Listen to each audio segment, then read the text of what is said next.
Los Angeles, city of angels, palm trees, and some of the most dangerous freaking neighborhoods you'll ever step foot in. I'm talking gangland war zones where you need a flak jacket just to get a taco.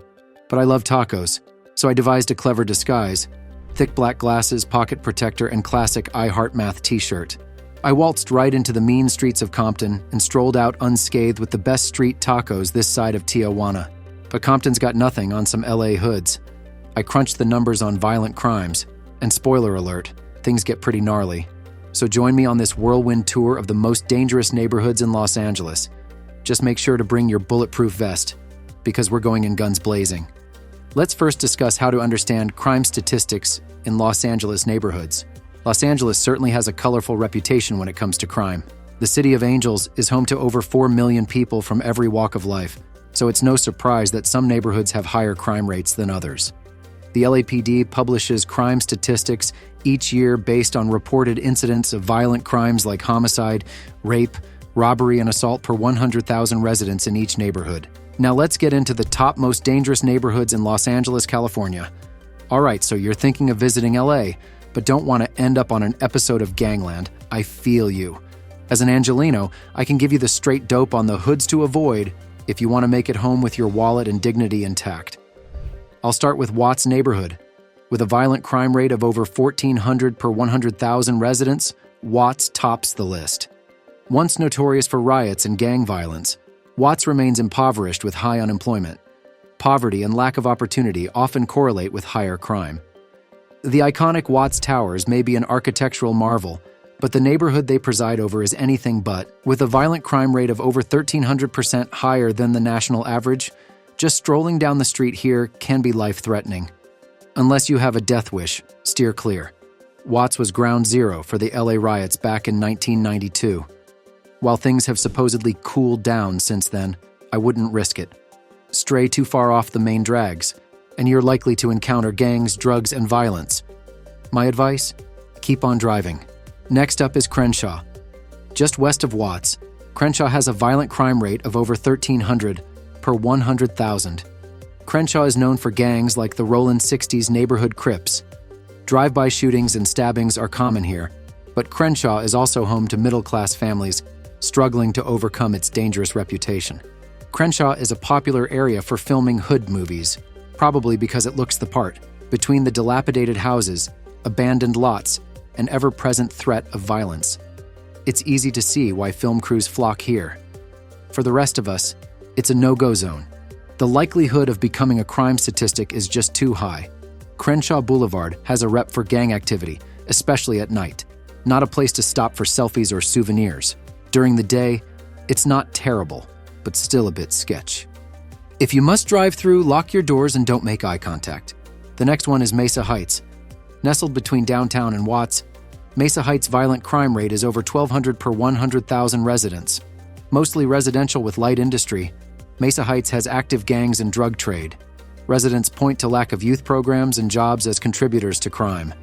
Sandwiched between the 110 freeway and dodgy Florence Graham, Mesa Heights is an unassuming area with a shockingly high crime rate, nearly 1,500% higher than average, to be exact.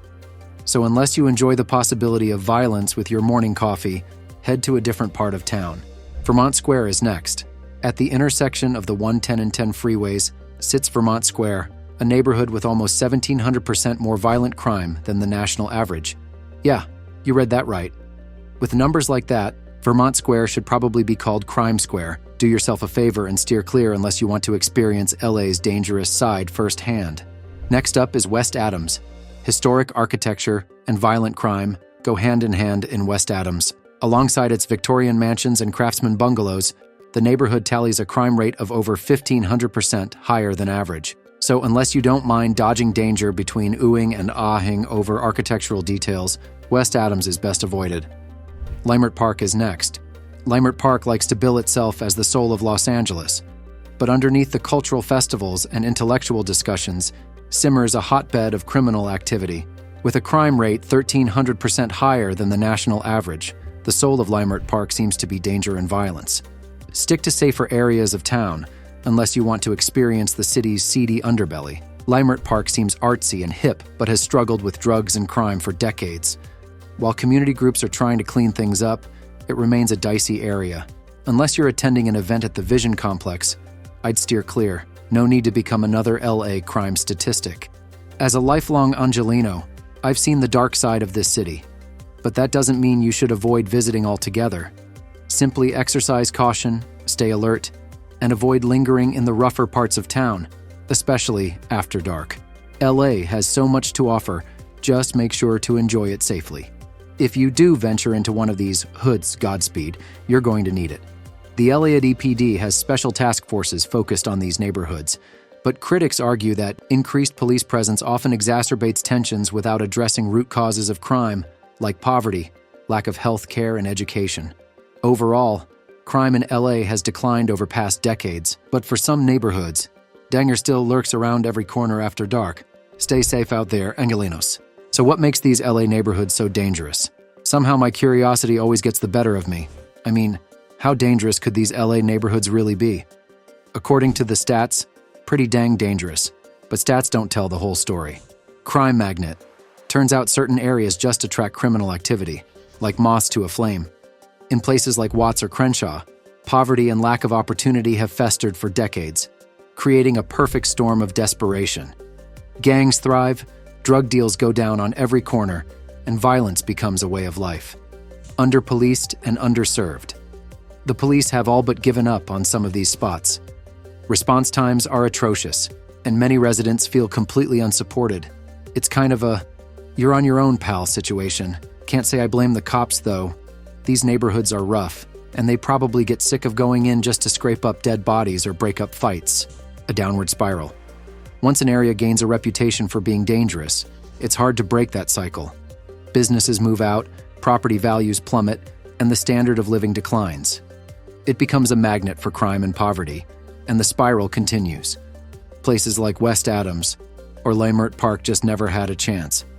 Of course, there are good, hard-working people in all of these neighborhoods struggling to get by. But when an area slips this far, it's tough for the good to outweigh the bad. My curiosity is satisfied. I'll be steering clear of South Central and sticking to the safer parts of LA. The City of Angels has its dark side, and it's not one I care to explore any further. How to stay safe when visiting dangerous Los Angeles areas. So you didn't listen and you just had to check out Skid Row for yourself. I get it. Morbid curiosity is a hell of a drug. Now that you're there, how do you avoid ending up on a slab in the morgue? Some tips. Don't look like a tourist. Leave the fanny pack, novelty t-shirt, and I Heart LA hat at home. You might as well wear a flashing neon sign that says, "Rob me." Dress like a local in casual but nondescript clothing. And for the love of all that is holy, do not stare wide-eyed at the sights around you. Act like you belong. Keep your valuables hidden. Don't flash cash, jewelry, or electronics.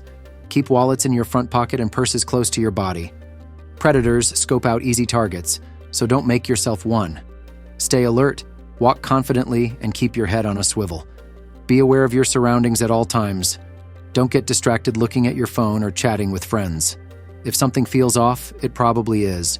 Trust your instincts and remove yourself from the situation. Don't go into deserted areas alone. There's safety in numbers. Explore sketchy neighborhoods with a group, if possible.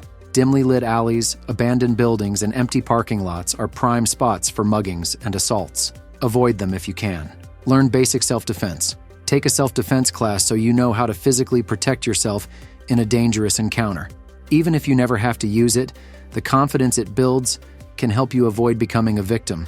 The City of Angels has a dark side, so take proper precautions. With vigilance and common sense, you'll make it out of the rough parts of LA unscathed and with stories to tell, if you dare. Stay safe. Well, slap my knee and call me Sally. After that whirlwind tour of LA's meanest streets, I'm plumb tuckered out. Who knew the City of Angels had so many demonic hoods lurking in the shadows? From Bloods and Crips territory to Triad Turf Wars, this place has more shady back alleys than a film noir flick. But chin up, buckaroos. There's still plenty of rhinestone cowboys and girls gone wild west of the 405. Just keep your wits about you and be sure to pack heat in your garter belt. Stay vigilant, amigos, and vaya con Dios.